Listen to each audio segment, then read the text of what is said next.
महाशिवरात्रि के दिन भगवान भोलेनाथ को सबसे प्रिय दिन में से एक है।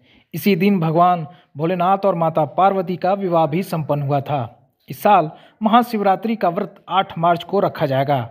माना जाता है जो भी भगवान भोलेनाथ की महाशिवरात्रि के दिन व्रत रखकर विधि पूर्वक पूजा आराधना करता है, उसकी मनोकामनाएं भोलेनाथ अवश्य पूर्ण करते हैं। महाशिवरात्रि के दिन भोलेनाथ की पूजा विधि पूर्वक करना चाहिए। इससे भक्त की सभी तरह के कष्ट भी दूर हो जाते हैं। कौन सी विधि से भगवान भोलेनाथ की पूजा करने से उनकी मनोकामनाएं पूर्ण होते हैं, हम जानते हैं देवघर के तीर्थ पुरोहित प्रमोद श्रृंगारी जी से। बाबा बैद्यनाथ में जो महाशिवरात्रि मनाया जाता है या कहीं भी मनाया जाता है, उसमें शिवलिंग की पूजा की प्रधानता बतलाई गई है।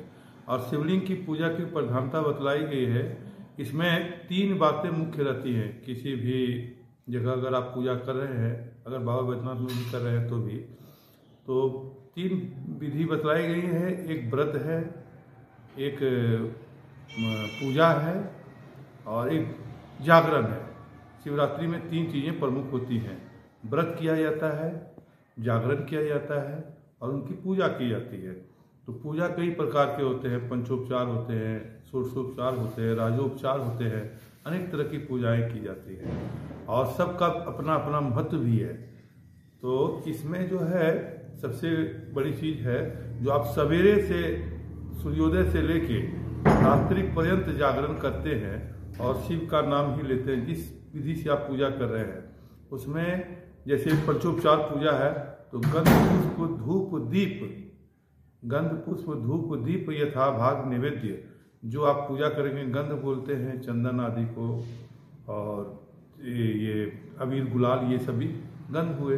अब पुष्प फूल माला जो है उसमें भी बिल्वपत्र की प्रधानता विशेष रूप से बतलाई गई है, क्योंकि कहा गया है जो शास्त्रों में, जो किसी ऐसा पुराण में वचन आया है जो किसी अनायास या अनजाने में ही उन्होंने बिल्वपत्र शिव जी के ऊपर अर्पण किया था तो उनकी मुक्ति हो गई थी।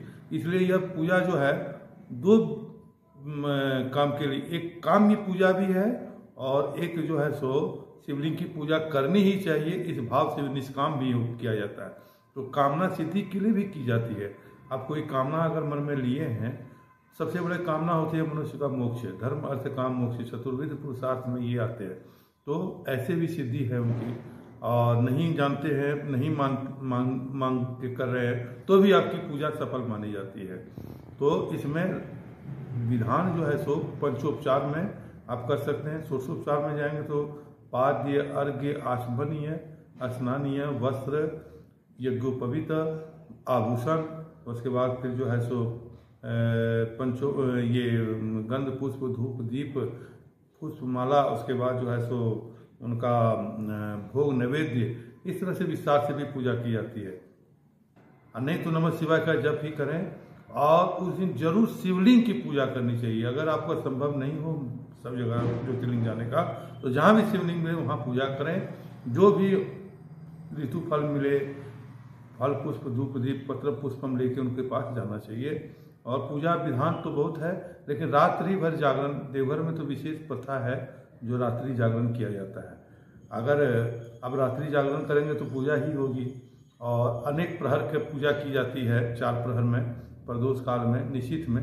जिस दिन चतुर्दशी निशित काल में, चूंकि ऐसा माना गया है शास्त्रों में, जो शिव जी अर्धरात्रि में जो निशाचर का समय होता है, उस समय भूतु बैताल अपने साचरों के साथ विचरण करते हैं। उस समय उनकी पूजा विशेष रूप से इसलिए रात्रि जागरण में, और उनका शिवलिंग जो प्रकट हुआ था रात्रि में ही हुआ था, इसलिए रात्रिकालीन पूजा है, जागरण है, और जिस विधि से भी कर रहे हैं जरूर करनी चाहिए।